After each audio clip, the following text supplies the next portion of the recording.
नमस्कार मंडळी and welcome back to my channel friends. So आज आहे मार्गशीर्ष महिन्यातील दुसरा गुरुवार. सो छान फ्रेश झालेली आहे, अंघोळ वगैरे झालेली आहे. आता करायची आहे देवीची पूजा. सो मी घट वगैरे ठेवत नाही, उपवास करत नाही, पण मी दर मार्गशीर्ष गुरुवारी जे पुस्तक असतं देवीचं, महालक्ष्मीचं, ते वाचते. सो आता सगळ्यात पहिल्यांदा देवीची पूजा करूया.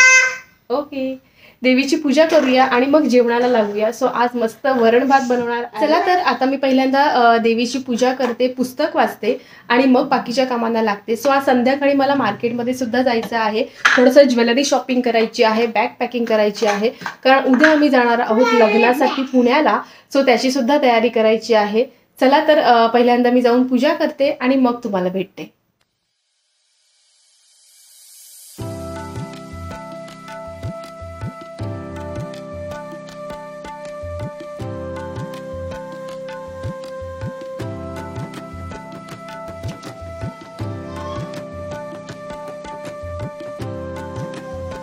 श्री महालक्ष्मी महात्म्य व्रतकथा पूजा विधी. लक्ष्मी देवीची कथा. श्री गणेशाय नमः. श्री महालक्ष्मी देवी नमः. ऐकावी, ध्यानात ठेवावी. श्री लक्ष्मी देवीची कहाणी. गणेशाची मोहिनी श्री महालक्ष्मी देवी. आटपाट नगर होते. नगराचा एक राजा होता. त्याचे नाव होते भद्रश्रवा. तो दयाळू, शूर आणि प्रजादक्ष होता. देवा ब्राह्मणांना, साधू संतांना सुखवित होता, आनंद देत होता. राजाच्या राणीचं नाव सुरतचंद्रिका होतं. नाव चांगलं, पण स्वभावात अहंकार. मागील जन्मी ती एका वैश्याची पत्नी होती. तिचं नवऱ्याशी भांडण होई. भांडणात वैतागली, रागाने घराबाहेर पडली. चालत होती अनवाणी.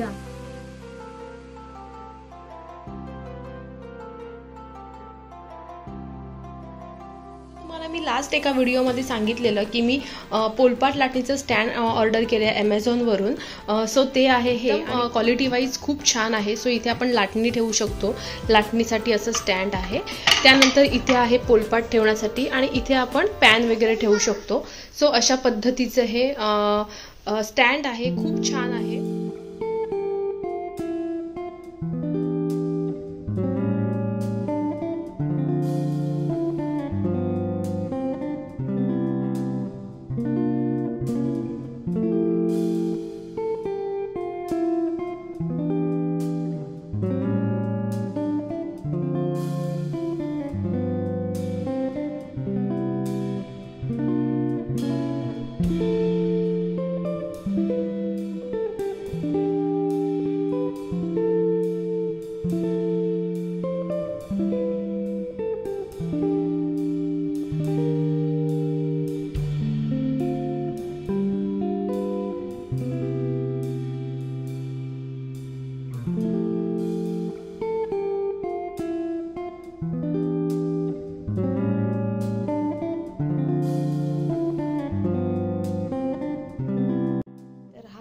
पसारा जो आता आवरायचा आहे, बॅग पॅकिंग करायची आहे. सो लग्नासाठी लागणारे सगळे कपडे जे आहेत, काय काय गोष्टी लागणार आहेत, मेकअप पाऊच, त्यानंतर मुद्राचं मेडिसिन पाऊच, त्यानंतर ज्वेलरी पाऊच, असे मी वेगवेगळे पाऊच बनवते.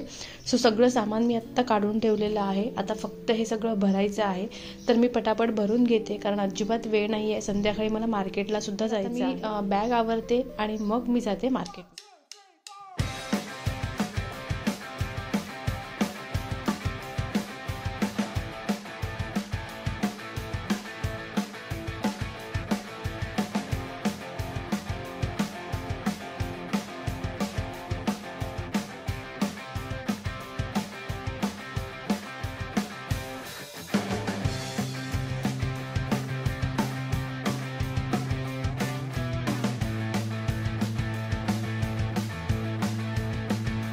सो फायनली सगळी पॅकिंग आवरून मी आत्ता आले आहे मार्केटमध्ये आणि मला ज्वेलरी घ्यायची होती. सो मला चोकरमध्ये काहीतरी बघायचं होतं साडीसाठी.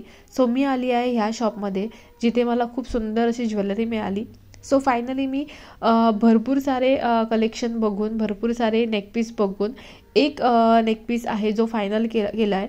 कारण मला जास्त करून साडीवर जाणारे अशा पद्धतीचे ज्वेलरी पाहिजे होते आणि ह्यांच्याकडे खूप छान क्वालिटी आणि खूप छान वेगवेगळ्या पद्धतीचे ज्वेलरी होते. सो अशा पद्धतीने मला हा नेकपीस आवडला आणि हा मी फायनल केला. चला तर आता भेटूया माझ्या नेक्स्ट व्हिडिओ सोबत. And take care.